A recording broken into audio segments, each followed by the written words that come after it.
Assalamualaikum warahmatullahi wabarakatuh. Waalaikumsalam warahmatullahi.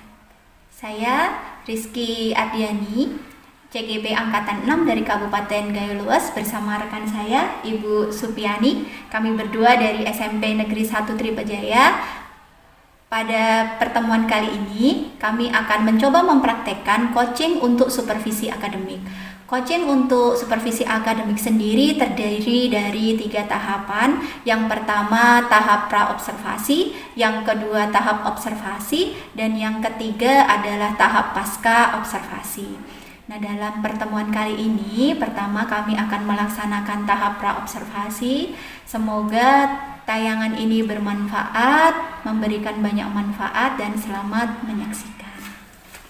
Selamat siang Bu Supiani. Selamat siang, Rizky. Apakah Bu Supiani sibuk?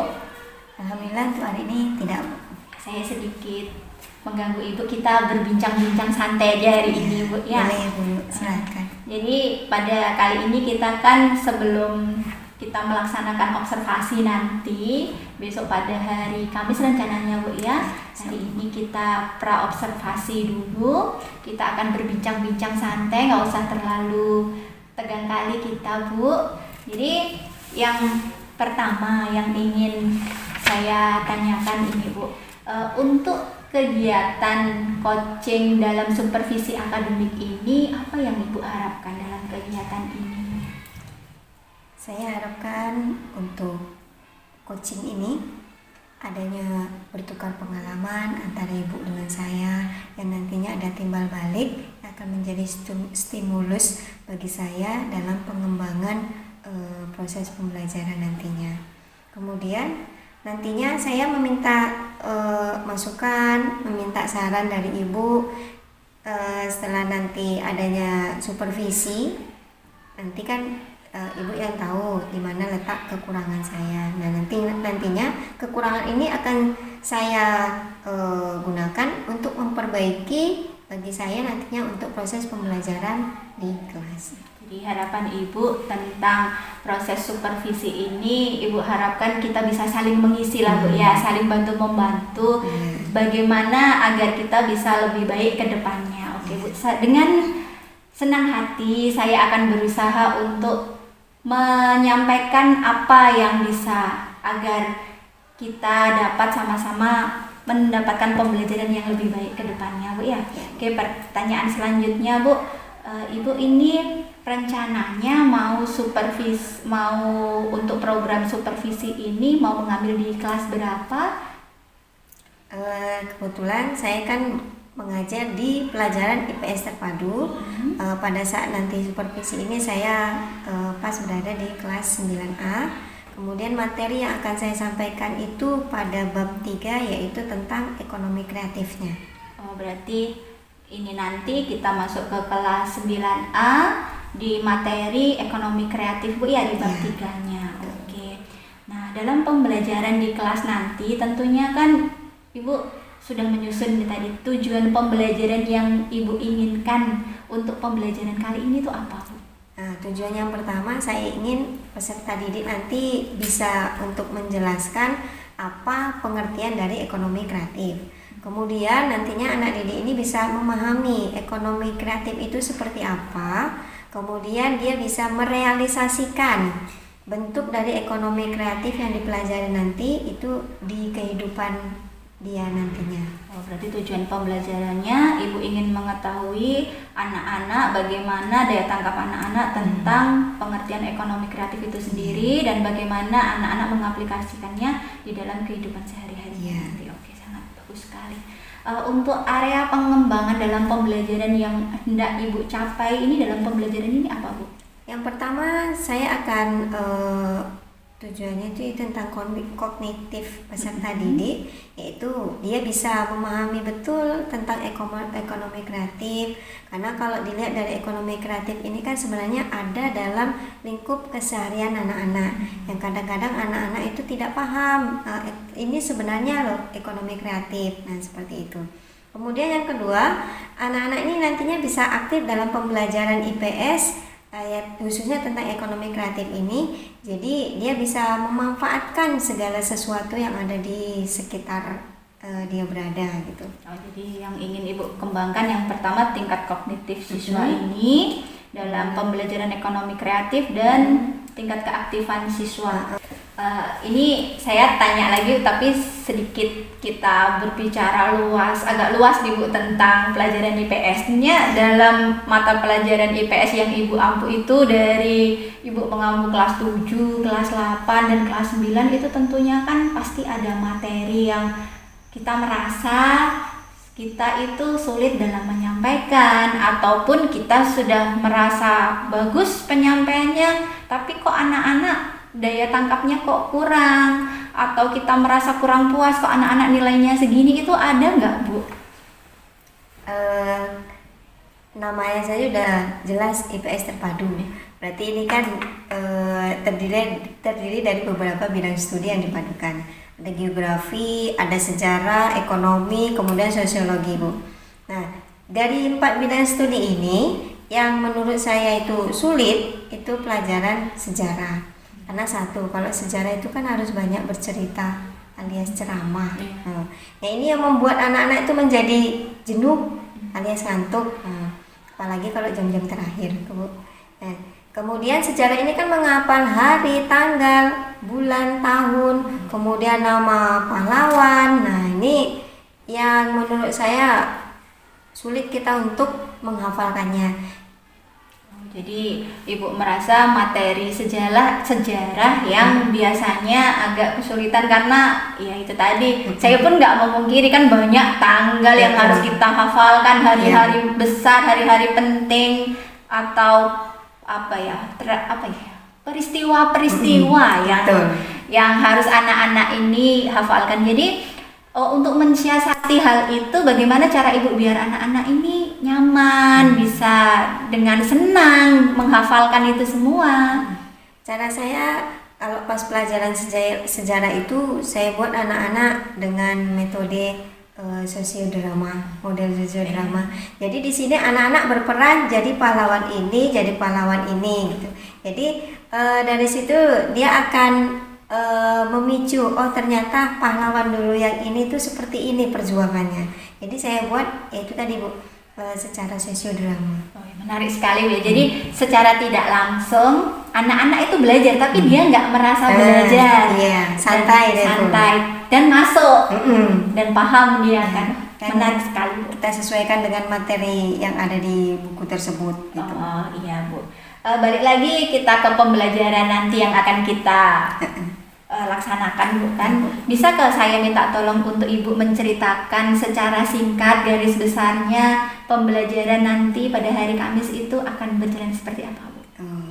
Pada pembelajaran nantinya saya mengambil pembelajaran cooperative learning. Berarti di sini kan kita bagi anak-anak ke dalam beberapa kelompok. Nah, kemudian dari kelompok ini mereka akan mempresentasikan, akan menampilkan sesuai dengan pembagian tugasnya masing-masing tentang periklanan. Kemudian yang satu lagi itu tentang video.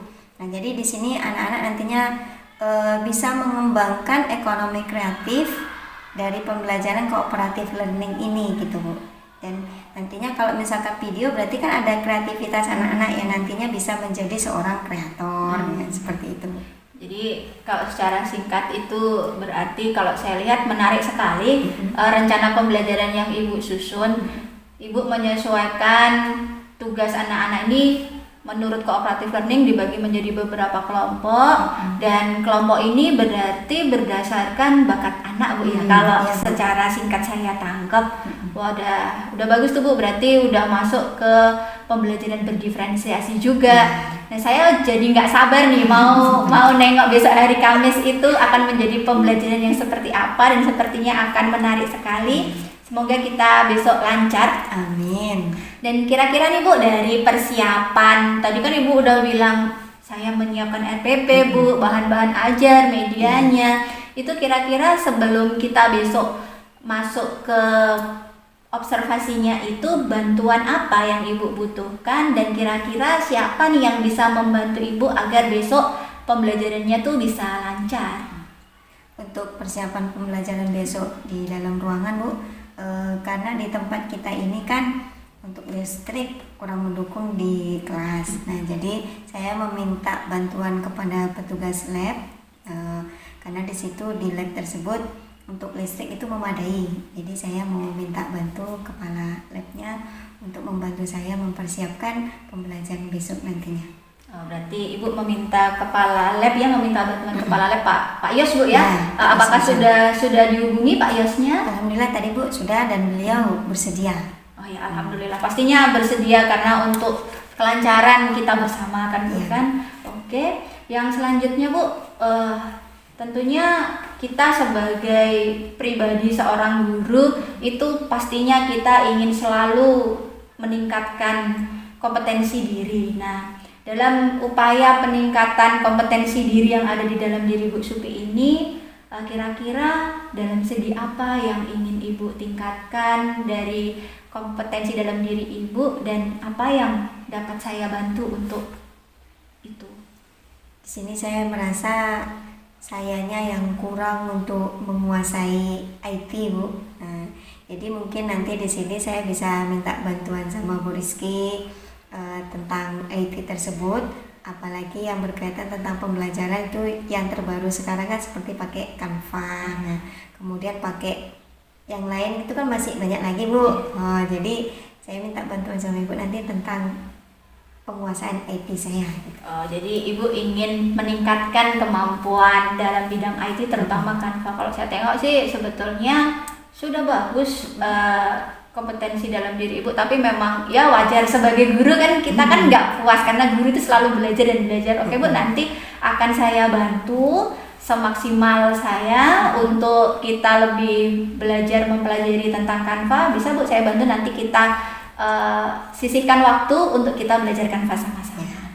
Dan yang terakhir nih Bu, strategi dari dalam diri Ibu. Tadi kan Ibu pasti ada yang ingin ditingkatkan dalam diri. Jadi upaya apa saja yang sudah Ibu lakukan nih selama ini dalam upaya peningkatan kompetensi diri ini?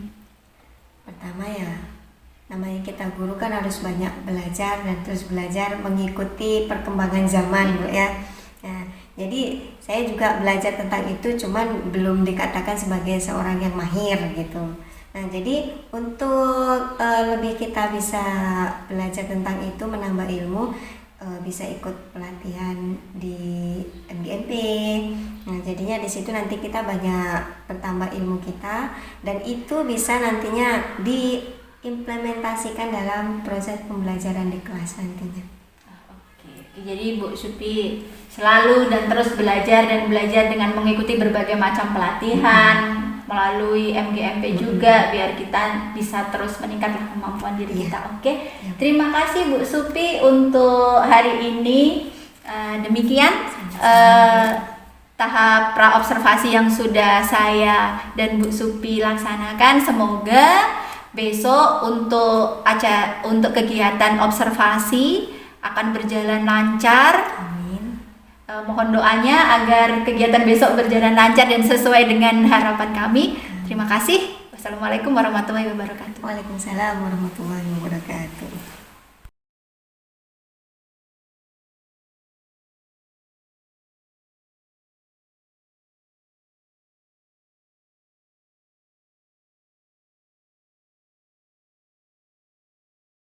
Warahmatullahi wabarakatuh.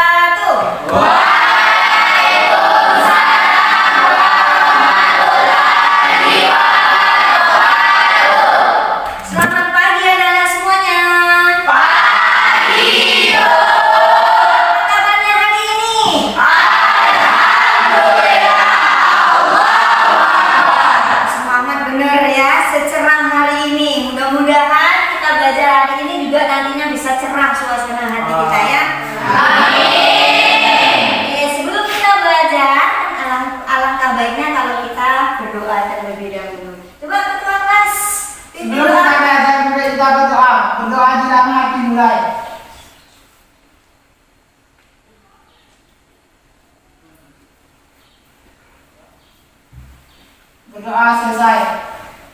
Mudah-mudahan dengan doa yang kita panjatkan nantinya bisa diterima oleh Allah Subhanahu wa taala dan kita menjadi orang yang sukses dunia akhirat. Amin.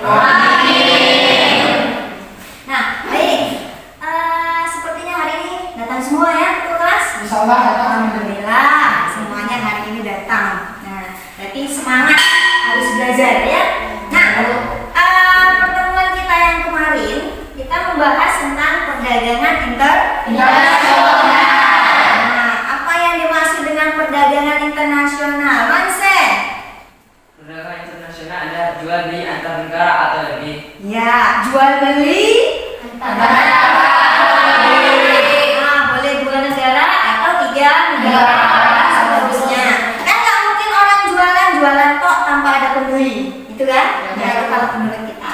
Nah, kemudian contoh dari perdagangan internasional itu seperti apa, Nadia? Contohnya seperti sepeda motor Bu, merek Honda dibuat di Jepang dijual di Indonesia. Ya, ini juga kerjasama ya antara Indonesia dengan negara Jepang. Nah, Indonesia punya under deal-nya itu diekspor ke negara Jepang, kemudian di negara Jepang itu dibentuk sebuah sepeda motor, kemudian sudah berbentuk dia sepeda motor dijual kembali ke Indonesia. Ini juga kerjasama yang baik. Ini juga contoh dari perdagangan internasional. Nah, kemarin kita sudah menyelesaikan tentang perdagangan internasional, tapi masih kita bahas tentang ekonomi kreatif. Sekilas kemarin ya. Nah, apa yang dimaksud dengan ekonomi kreatif, Ira? Ekonomi kreatif dikembangkan berdasarkan potensi yang dimiliki negara. Ya, adanya potensi-potensi yang dimiliki oleh suatu negara, itunya nanti akan melahirkan ide, gagasan, hingga akhirnya nanti bisa menjadi ekonomi kreatif ini menjadi industri kreatif yang bisa memicu adanya pertumbuhan ekonomi suatu negara. Ya. Nah, kemudian ekonomi kreatif itu ada terbagi 14 bagian. Yang ininya menjadi dia disebut sebagai industri kreatif. Nah, coba Ida sebutkan 5 saja.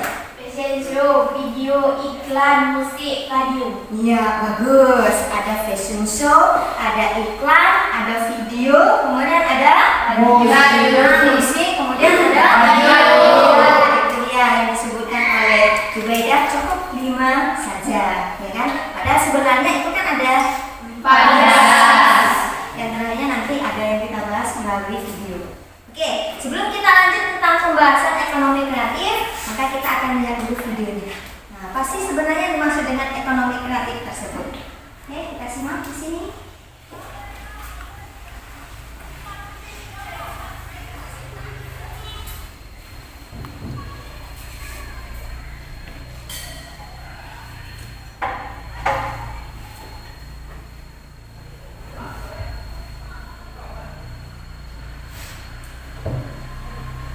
Selamat pagi anak-anak. Assalamualaikum. Selamat berjumpa lagi dalam pembelajaran IPS. Bagaimana kabarmu hari ini? Semoga semua dalam keadaan sehat ya. Pada pertemuan kali ini kita akan membahas lagi mengenai ekonomi kreatif. Setelah selesai membahas materi ini, diharapkan kalian dapat pertama, mendeskripsikan pengertian ekonomi kreatif. Yang kedua, mengidentifikasi jenis-jenis ekonomi kreatif. Ayo anak-anak, kita mulai pembahasan materi ini dan tetap semangat ya. Ayo, siapa di antara kalian yang kalau sudah besar nanti mau menjadi wirausahawan? Para wirausahawan berperan besar dalam pengembangan sektor ekonomi, khususnya sektor ekonomi kreatif loh. Apakah kalian pernah mendengar konsep ekonomi kreatif? Mari kita simak bersama pembahasan materi mengenai ekonomi kreatif. Kreativitas adalah kemampuan seseorang untuk melahirkan sesuatu yang baru, baik itu berupa gagasan maupun karya nyata yang relatif berbeda dengan yang ada sebelumnya. Ekonomi kreatif adalah sebuah konsep di era ekonomi baru yang mengandalkan ide atau gagasan kreatif untuk meningkatkan pertumbuhan ekonomi. Indonesia memiliki 14 subsektor ekonomi kreatif loh. Apa saja sih? Yuk kita simak satu persatu. Yang pertama, periklanan. Kegiatan ini berkaitan dengan jasa periklanan, yaitu komunikasi satu arah dengan menggunakan media tertentu. Yang kedua, arsitektur. Kegiatan ini berkaitan dengan segi desain, tidak hanya untuk desain rumah, tapi juga untuk desain perkantoran atau ruang publik lainnya. Yang ketiga, pasar barang seni. Kegiatan ini berkaitan dengan perdagangan barang-barang asli, unik, dan langka, serta memiliki nilai estetika seni dan sejarah yang tinggi. Yang keempat, kerajinan. Kegiatan ini berkaitan dengan kreasi, produksi, dan distribusi produk yang dibuat atau dihasilkan oleh tenaga pengrajin yang berawal dari desain awal sampai proses penyelesaian produknya. Yang kelima, desain. Industri kreatif ini berkaitan dengan kreasi desain grafis, desain interior, desain produk, dan lain-lain. Yang keenam, fashion. Kegiatan ini berkaitan dengan kreasi desain pakaian, desain alas kaki, dan desain aksesori model lainnya. Yang ketujuh, video, film, dan fotografi. Kegiatan ini berkaitan dengan kreasi produksi video, film, dan jasa fotografi, serta distribusi rekaman video dan film. Yang kedelapan, permainan interaktif. Kegiatan ini berkaitan dengan kreasi, produksi, dan distribusi permainan komputer dan video yang bersifat hiburan, ketangkasan, dan edukasi. Kesembilan, ada musik. Kegiatan ini berkaitan dengan kreasi atau komposisi, pertunjukan, dan distribusi dari rekaman suara. Yang ke-10, ada seni pertunjukan. Kegiatan ini berkaitan dengan usaha pengembangan konten produksi pertunjukan. Yang ke-11, ada penerbitan dan percetakan. Kegiatan ini berkaitan dengan penulisan konten dan penerbitan buku, jurnal, koran, majalah, atau tabloid. 12. Layanan komputer dan peranti lunak. Kegiatan ini berkaitan dengan pengembangan teknologi informasi, termasuk layanan jasa komputer, pengolahan data, dan lain-lain. 13. Televisi dan radio. Kegiatan ini berkaitan dengan usaha kreasi, produksi, dan pengemasan acara televisi. Dan yang terakhir, riset dan pengembangan. Kegiatan ini berkaitan dengan usaha inovatif yang menawarkan penemuan ilmu dan teknologi. Dari uraian tentang subsektor andalan ekonomi kreatif ini menunjukkan bahwa pemerintah menginginkan ekonomi kreatif merupakan salah satu tulang punggung ekonomi nasional. Untuk mengembangkan ekonomi kreatif, pemerintah memiliki strategi dengan melaksanakan pembangunan secara terintegrasi antara masyarakat, swasta, dan pemerintah. Upaya meningkatkan ekonomi kreatif. Yang pertama, menyiapkan insentif untuk memacu pertumbuhan industri kreatif berbasis budaya. Misalnya, perlindungan produk budaya, kemudahan memperoleh dana pengembangan, fasilitas pemasaran dan promosi, serta pertumbuhan pasar domestik dan internasional. Yang kedua, membuat roadmap industri kreatif yang melibatkan berbagai lembaga pemerintah dan kalangan swasta. Yang ketiga, membuat program komprehensif untuk menggerakkan industri kreatif, bisa melalui pendidikan, pengembangan sumber daya manusia, desain mutu, dan pengembangan pasar. Yang keempat, memberikan perlindungan hukum dan insentif bagi karya industri kreatif, misalnya perlindungan hak paten terhadap penemuan baru, merek produk, atau jasa. Dan yang kelima, membentuk Indonesia Creative Council yang menjadi jembatan untuk menyediakan fasilitas bagi para pelaku industri kreatif. Nah anak-anak, itulah pembahasan materi ekonomi kreatif untuk meningkatkan kesejahteraan masyarakat. Sampai di sini dulu pembahasan materi kita kali ini. Bertemu lagi pada pembahasan materi-materi selanjutnya. Wassalamualaikum warahmatullahi wabarakatuh.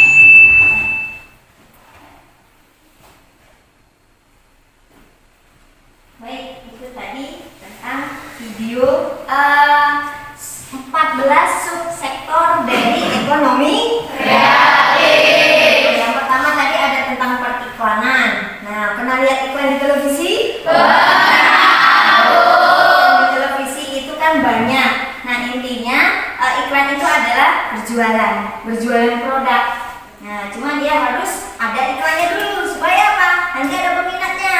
kalau lihat iklannya bagus, biasanya orang kan jadi terpicu untuk membeli barang ini. Rasanya seperti apa sih? Nah, itu dia kalau ada produk per iklan. Nah, kemudian ada mengenai tentang arsitek. Kalau orangnya disebut sebagai arsitektur. Nah, contoh kalau arsitektur yang ternama di Indonesia itu adalah Bapak Gubernur Jawa Barat, yaitu Bapak Ridwan Kamil. Nah, beliau salah satunya itu adalah yang sekarang lagi viral, itu ada Masjid Al-Jabar yang ada di Jawa Barat. Nah, itu mengambil konsep dari ilmu matematika, Al-Jabar. Nah, jadi masjidnya ini megah, kemudian dia seolah-olah terapung. Nah, ya jadi itu contoh dari arsitek dari seorang Bapak Ridwan Kamil. Nah, kemudian ada yang berkaitan dengan kerajinan tangan. Nah, saya rasa kalau di tempat kita ini kan ada contoh dari kerajinan tangan yang khusus dibuat oleh masyarakat Gayo Lues, ya kan? Nah, kira-kira apa? Ya, sumpit yang terbuat dari kalau yang di sini itu namanya bengkuang. Kalau bahasa Indonesia itu bengkuang itu buah.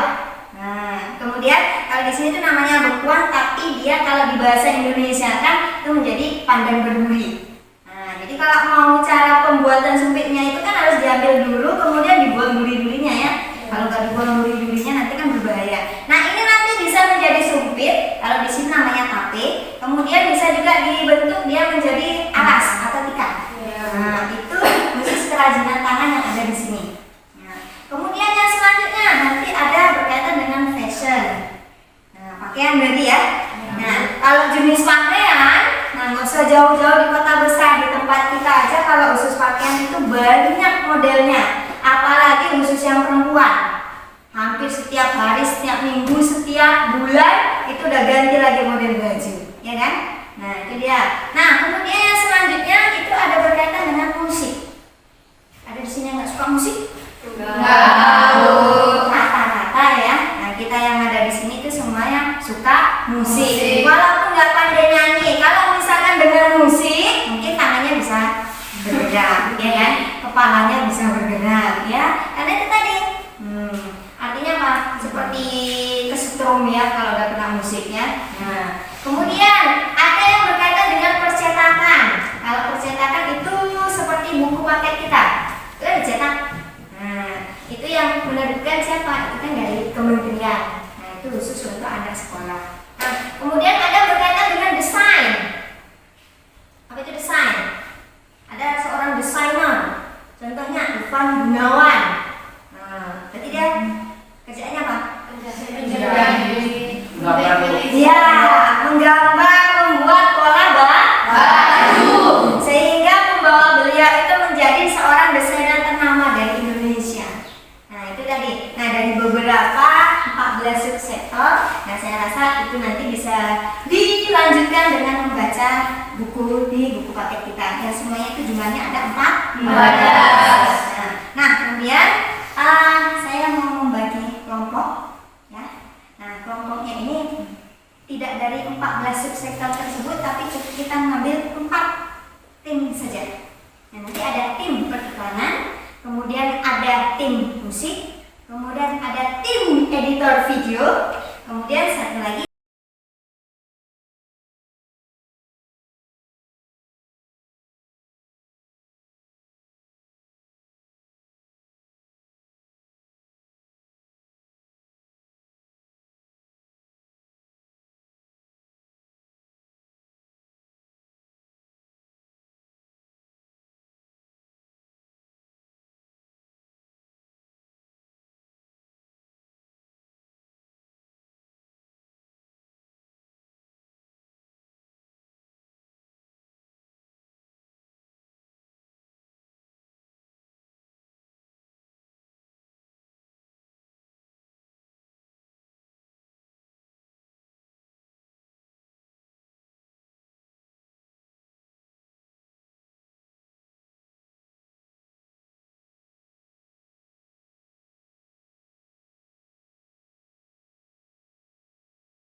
kerjasama dan merupakan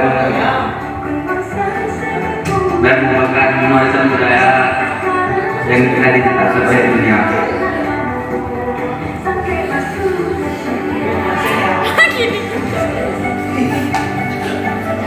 Gerakannya bagus sekali.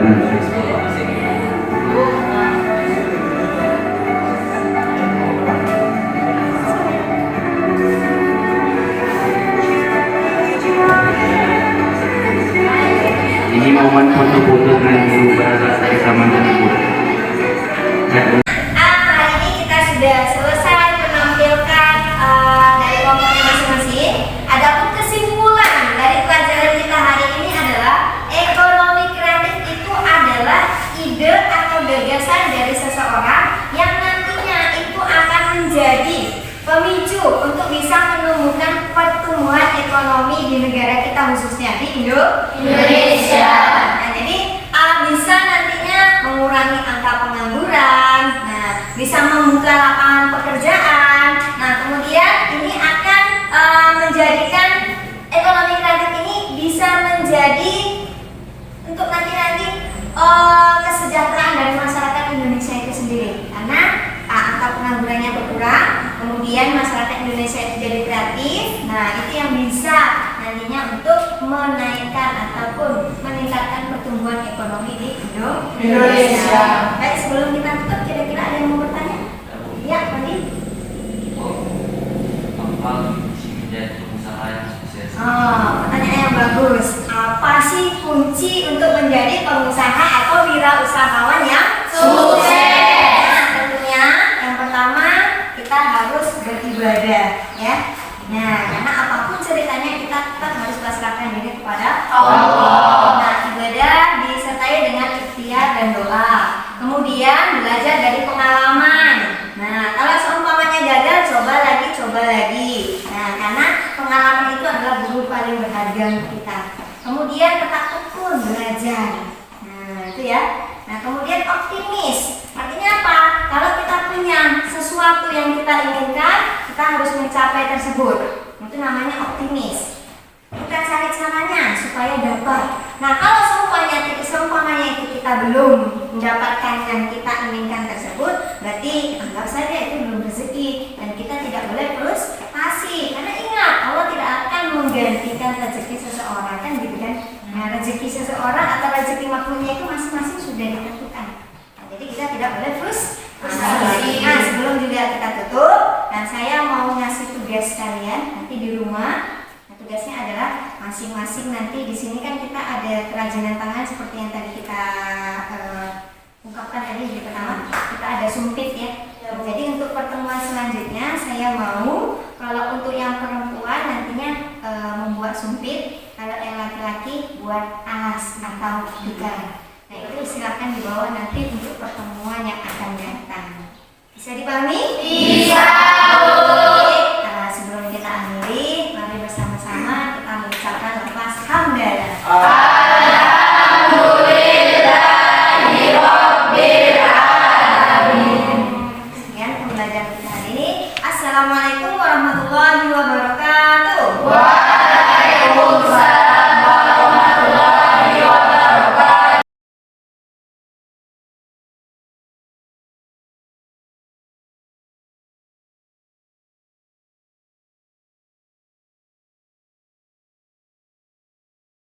Assalamualaikum warahmatullahi wabarakatuh. Waalaikumsalam.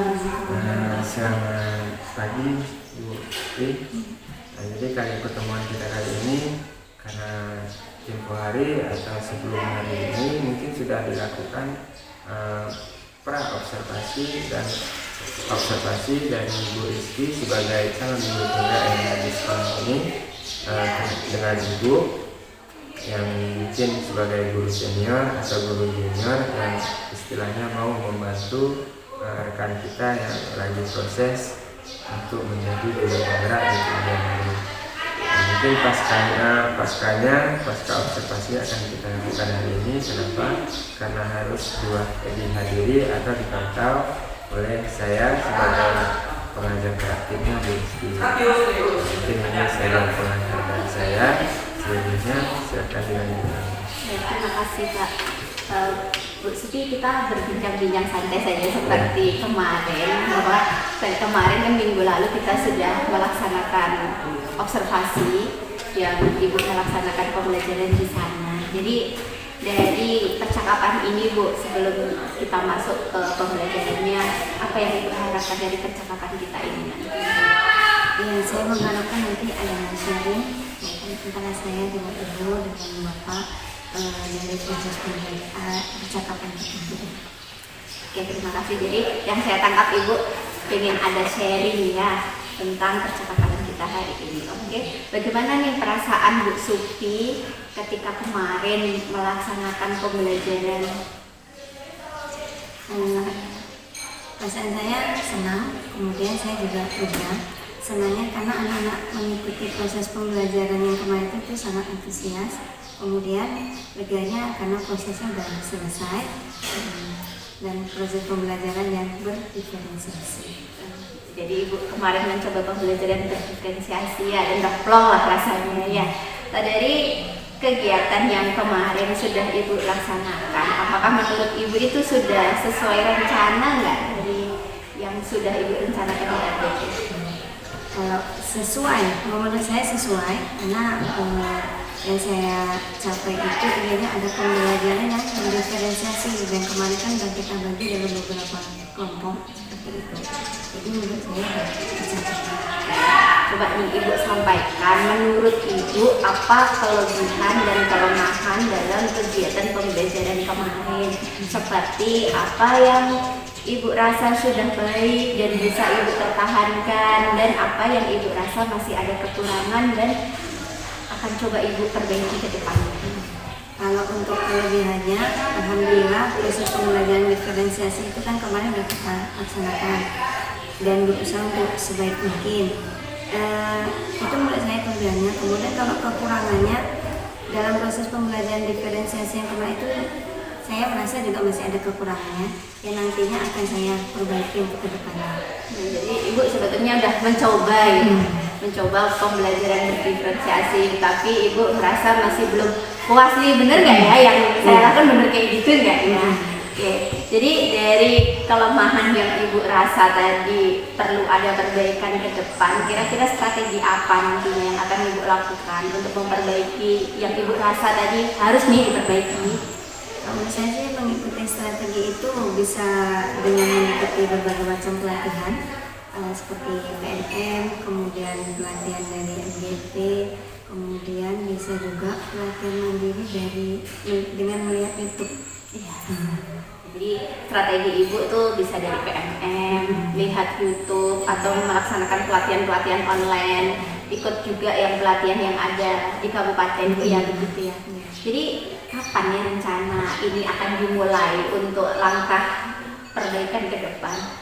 Saya inginnya lebih cepat gitu supaya nantinya proses pembelajaran itu kan sangat menyenangkan bagi anak-anak. Saya inginnya itu lebih cepat lebih baik gitu. Mungkin ya sekitar 6 bulanan ke depannya. Waktunya nanti sekitar 6 bulan. Jadi Bu Supi merasa udahlah secepatnya aja kita rencanakan, kira-kira berarti tenggang waktunya 6 bulan. Oke, berarti targetnya 6 bulan Bu ya. Jadi siapa nih kira-kira yang menjadi sumber inspirasi Bu Supi yang dapat memotivasi Ibu untuk melaksanakan program yang Ibu rencanakan tadi? Kalau inspirasi saya sih sebenarnya dari Bu Rizky ya.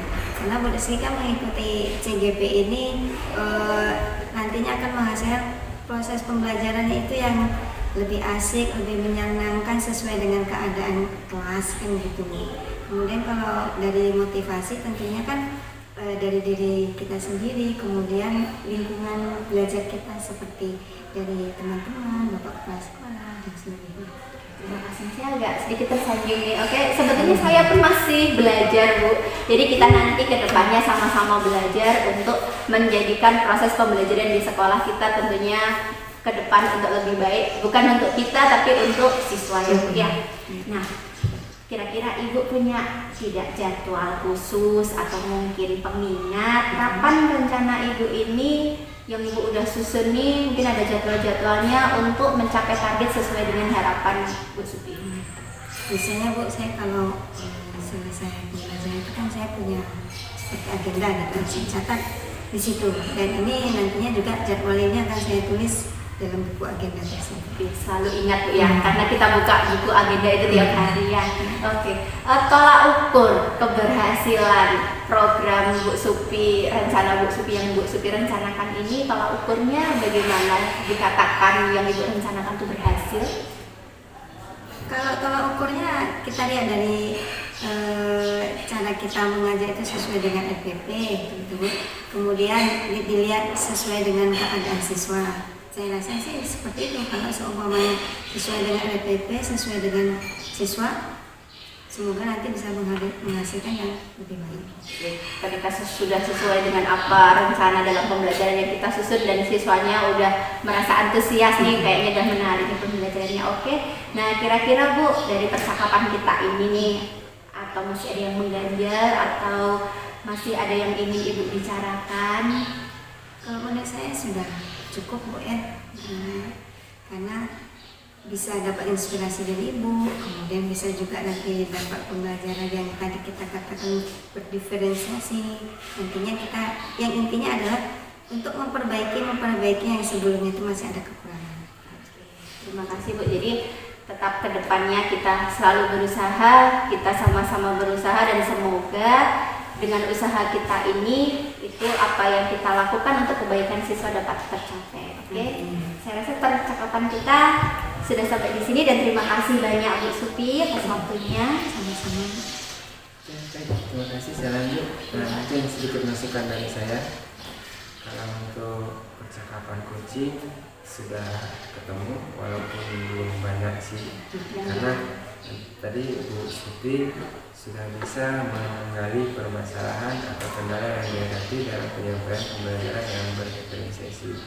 Kemudian Bu Supi bisa mencari solusi sendiri, apa yang harus dilakukan, apa yang harus dikerjakan untuk melakukan perbaikan pembelajaran yang sudah berdiferensiasi tersebut. Mungkin kalau dari saya sebagai pimpinan Bu Rizky sudah bisa memaklumi, karena sudah tinggal percakapan coachingnya di sini sudah mulai nampak. Ya, walaupun kita minta kesempurnaan, ya bukan kita tempatnya, karena kekurangan itu selalu sama kita sebagai manusia biasa.